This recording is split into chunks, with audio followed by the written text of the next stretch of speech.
Welcome back to Free Speech Nation with me, Andrew Doyle, where we've got our usual arts and culture roundup with the historian and broadcaster David Oldroyd-Bolt. Welcome to the show. David, you're always keeping abreast of what's going on. What's the first thing you wanted to talk about tonight? London has a new concert hall, the first one for a very long time indeed. Regular viewers will know that I often go to the Wigmore Hall on Wigmore Street, just north of Oxford Street, for concerts.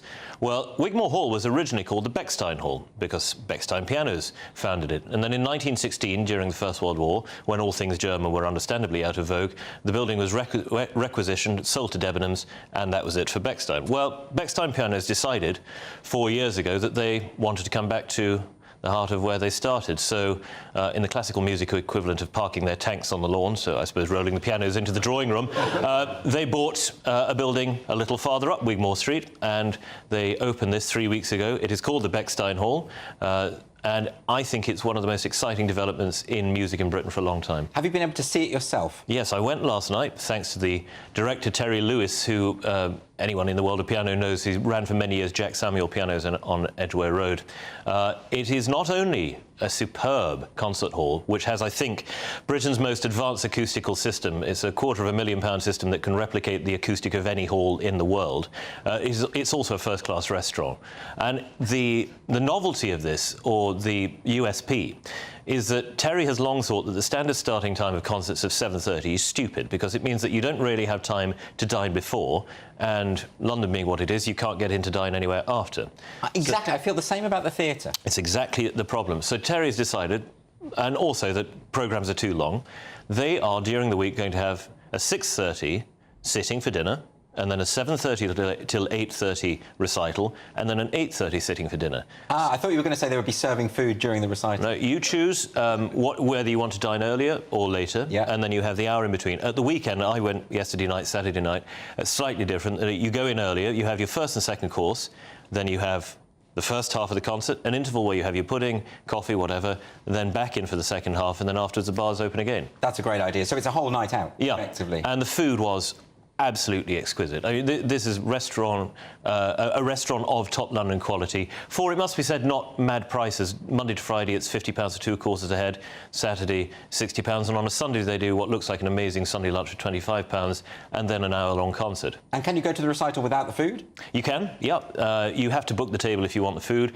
You can otherwise just use the bar, which is really nice. It's an Art Deco-style bar with nods to the original Bechstein Hall in the decoration. They've also found some of the Minton tiles that were in the original building and exposed those, which are beautiful 19th century, early 20th century tiling. Everything has been done with the highest attention to detail. The seats in there, for instance, are made by the same people who make seats for Ferraris, and they're big, comfortable business class style seats, which I'm told come in at a mere 1,500 quid each. Oh, well, OK, well, that's a bargain. And what's the programming looking like there? I think it's a really exciting approach to programming as well, because these are younger artists.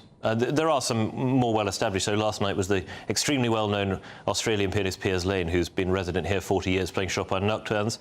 But during the week, it tends to be up-and-coming pianists and violinists, guitarists and other chamber musicians. It's a small venue. Yes. It's not like the Wigmore where you can get a couple of hundred in. This is a small venue for sort of 50 people. Yes.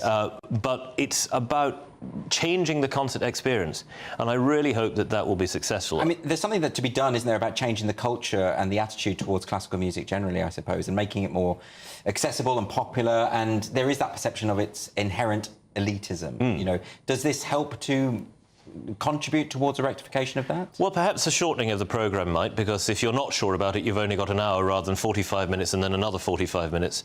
That said, the ticket prices are not that much cheaper.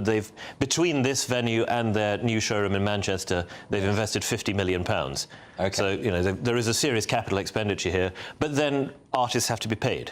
Of course. You know, these are people who spend their entire lives practising for this, so they have to be paid a commensurate rate, which means that we have to shell out for proper price tickets, just as I'm sure anyone would agree is reasonable. Yes, but the solution might be more government funding of these kind of things. The solution might be if you're German, but we unfortunately don't have any money, so that's not yet possible. Oh, yeah, I forgot about that. OK. And what else did you want to discuss this week? Well, I want to discuss something that is coming up next. Now, GB News has done the very best job, I think, of any broadcaster, and I say that with impartiality, of covering the recent travails of our farmers and those in the countryside.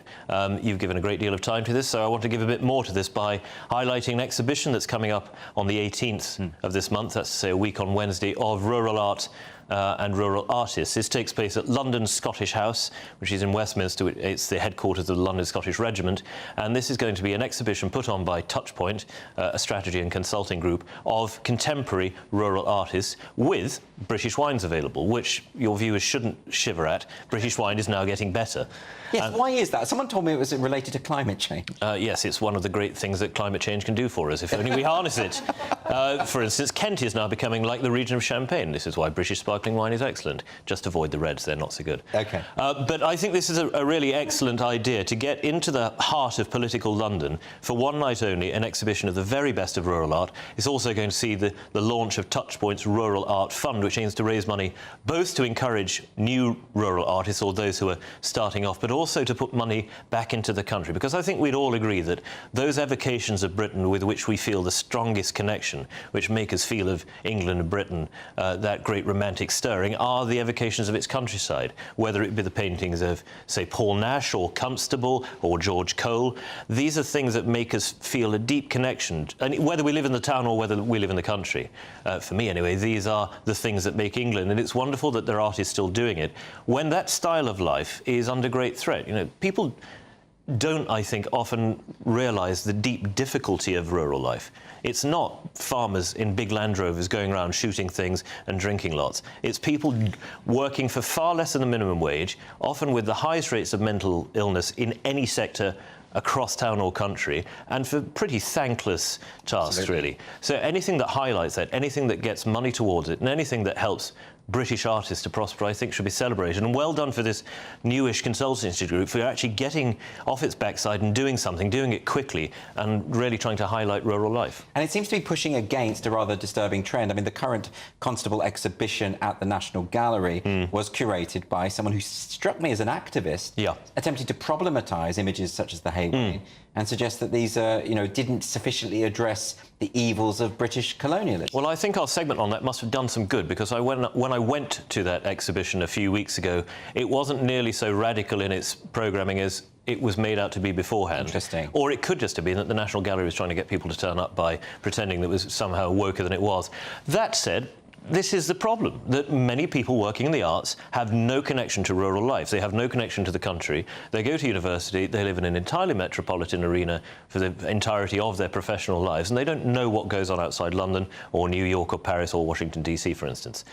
And do you think there's a sense in which there's a snobbishness about the arts within the countryside, the idea that this is a metropolitan issue? I suppose they would think that it's lots of old ladies daubing pointless watercolours, but as we can see, as you will see, and I really hope that the link is up on the screens now for viewers at home and that viewers in the studio will go find this, there is so much more to rural art. It's not just nice paintings of horses or sort of wishy-washy landscapes. There's a real vividity. It shows the reality of rural life, and it shows why this is the essence of England. Well, there it is on the screen. Just remind us what it's called and how people can find it. This is the Rural Art Exhibition at London Scottish House on the 18th of December. Fantastic. David Oldroyd-Bolt, thanks. Excellent as always.